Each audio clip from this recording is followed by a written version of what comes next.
राधानगरी तालुक्यातील सर्वच मतदान केंद्रावर आज दिवसभर चुरशीनं मतदान झालं.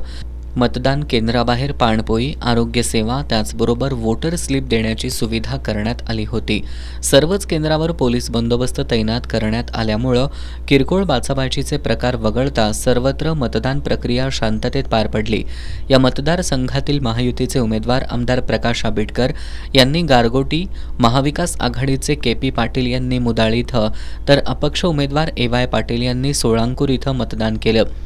राधानगरी तालुक्यातील बर्गेवाडी इथल्या मतदान केंद्रावर मतदान यंत्रामध्ये बिघाड झाला होता. या मतदान यंत्रामध्ये मतदान केल्यानंतर 2 लाईट लागत होत्या. त्यामुळे काही काळ वातावरण तणावपूर्ण झालं होतं.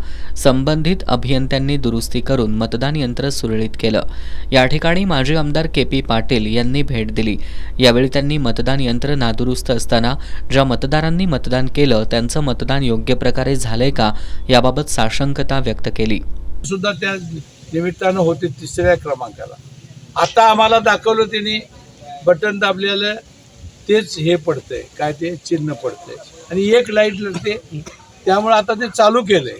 ते म्हणतात आमचं मशीन करेक्ट आहे. पण तक्रार झाल्यावर दुरुस्ती करणारा इंजिनियर आला आणि त्यानं काहीतरी दुरुस्ती केली. काय दुरुस्ती केली? We are not engineer. आम्ही काय टेक्निशियन माणसं नाही. काय झालं माहिती नाही, पण ते आल्यावर त्यानं केल्यावर दुरुस्त झालं. आता दुरुस्त दिसतंय. त्याच्या अगोदर ना दुरुस्त अवस्थेत किती लोकांनी मतदान केलंय काहीच कळत नाही. राधानगरी विधानसभा मतदारसंघाच्या 14 मतदान केंद्रांवर विविध संकल्पना राबवत थीमॅटिक मतदान केंद्रांची निर्मिती करण्यात आली होती. तालुक्यातील 6, भुदरगडमधील 6 तर आजरा तालुक्यातील 2 केंद्रांवर विविध संकल्पना राबवत मतदान केंद्रांची सजावट करण्यात आली होती. कांबळवाडी इथं क्रीडा ही संकल्पना राबवत ऑलिम्पिकवीर स्वप्नील कुसाळे यांच्या प्रवासावर भाष्य केलं होतं. ओलवण इथल्या मतदान केंद्रावर मधाचं गाव साकारलं होतं. कपिलेश्वर इथं सुंदर गुणवत्तापूर्ण मराठी शाळा ही संकल्पना राबवली होती. राधानगरी इथल्या राजर्षी शाहू विद्यामंदिरमध्ये राजर्षी शाहू महाराजांचं जीवनचरित्र मांडलं होतं.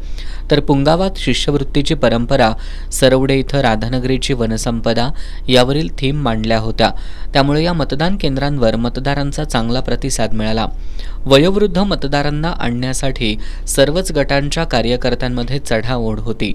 या निवडणुकीमध्ये मतांचा वाढलेला टक्का कुणाच्या पारड्यात वजन टाकणार याकडे सर्वांचंच लक्ष लागून आहे.